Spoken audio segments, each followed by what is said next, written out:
Պարոն Դանիելյան, ինչ դիրքորոշում ունեք երկու պատգամավորներին անձեռնմխելու զրկելու քրեական վարույթ սկսելու գործի հետ կապված Հովիկ Աղազարյանը ձեր նախկին թիմակիցներ եւ Տարոն Մարգարյանի։ Օրինակ ասում են, որ շինծու է գործը երկուսի դեպքում էլ ընդամենը իշխանությունները փորձում են ճնշում գործադրել եւ այլն։ Ձեր դիրքորոշումը։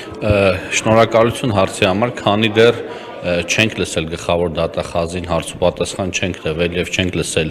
երկու պատգամավորներին, շատ դժվար է կարծիք հայտնել եւ այսօր նիստից դրա համար է նախատեսված, որպեսզի լսենք, հասկանանք եւ դրանից հետո որոշում կայացնենք։ Ըստ դրա որոշում կայացնենք, նիստից հետո կարող ենք արդեն մեր մեկնաբանությունները թողնել։ Որոշում չունեք այս պահի դրությամբ։ Ոչ, չունենք, չէ, մինչեւ չլսենք, մինչեւ չհասկանանք։ Դե դատախազը նախնական ներկայացրել է, որ Նախնական, այո, բայց պետք է լսել նաեւ պատգամավորներին, նրանց արձագանքները եւ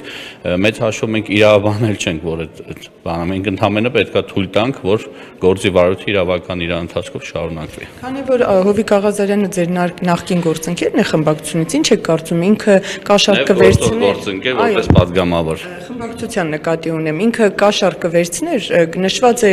դատախազի գրության մեջ, որ $8,000 մասն է խոսքը եղել 23,000, $200,000 է ուզել եւ այլն։ Այսինքն պատրաստ էր Աղազարյանը գնալու ինչ որ գործարքներ։ Գիտեք, քանի դեռ նախաքննության փուլում է, ես չեմ որոշողը վերցելա թե չի վերցել, հարցի հասցեատերն էլ պարոն Աղազարյանն է, պարոն Աղազարյանին կարող եք հարցնել, ես չգիտեմ ով է կաշառք վերցնում, ով չի վերցնում, դժվար է պատասխանել։ Իրան ճանաչելով չեք կարող դիրքորոշում արտահայտել, կգնար նման քայլի Աղազարյանը։ Ինչ իմանամ կգնար թե չէ, այդ հարցի պատասխանը դժվար թե ես կարողանամ տալ։ Վերջում կպարզվի, էլի, այս ամեն ինչի ավարտից հետո կպարզվի գնաց այդ քայլին թե ոչ։ Նաեւ պարոն Դանիելյան նշվում է, որ Սյունիքի մարզում այց կար, Փաշինյանը պետք է գար Կապան, խորհրդի ընտրության հետ կապված տարբեր քննարկումներ եղավ, որ Կապանի խորհրդի ընտրությունը կեղծիքներով է անցել, ՔՊ-ն չի ուզեցել, որ խորհրդի անդամ ղեկավարի Նարեկը Բաբայան եւ այլն։ Ինչ կարծիք ունեք դուք, արդյոք ինչ որ կեղծիքների միջոցով եղավ այդ ընտրությունը։ Ոչ թե կարծիք ունեմ, այլ վստահեցնում եմ, որ որևիցե կեղծիք չէր կարող լինել, բոլոր կուսակցականները, ովքեր մասնակցել են ընտրությանը, վստահ եմ նույնը կփաստեն։ Փակ արկղով, փակ քվեաթերթիկներով, փակ քվեարկություն ա եղել եւ մարդիկ ընտրել են այն մարդկանց, ում տեսնում են խորհրդի կազմում, մյուս խորհրդի ընտրություններին կարող է մեկ այլ մարդկանց տեսնեն, որովհետեւ նման բան չկա, դա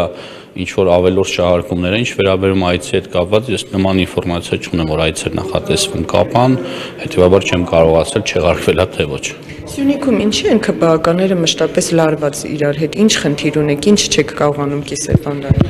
Ես Սյունիքում որևէ ԿՊԱ-ական հետ լարվածություն չունեմ, հակառակ միշտ ամեն օր եւ ԿՊԱ-ականների եւ ոչ ԿՊԱ-ականների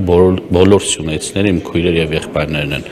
Բոլորի համար 24 ժամ պատրաստ եմ իմ լիազորության շրջանակներում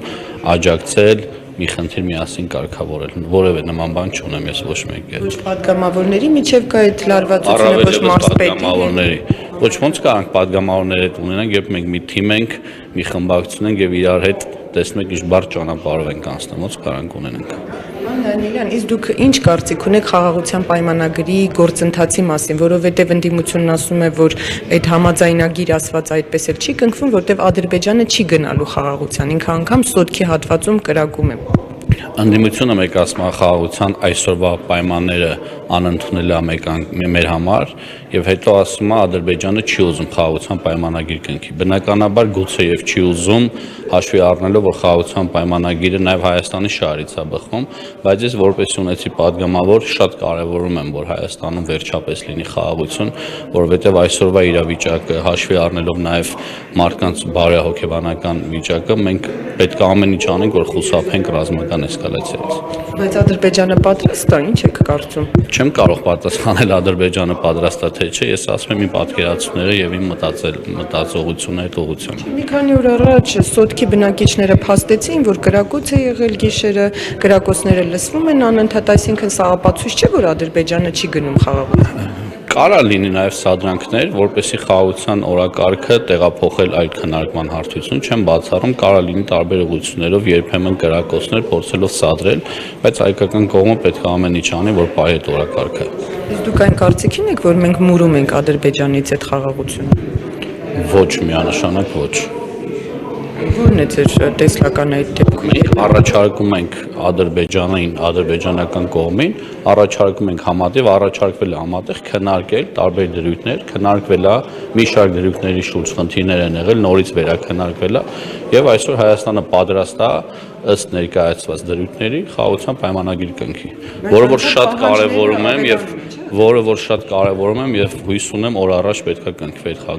այդ խաղաղության պայմանագիրը։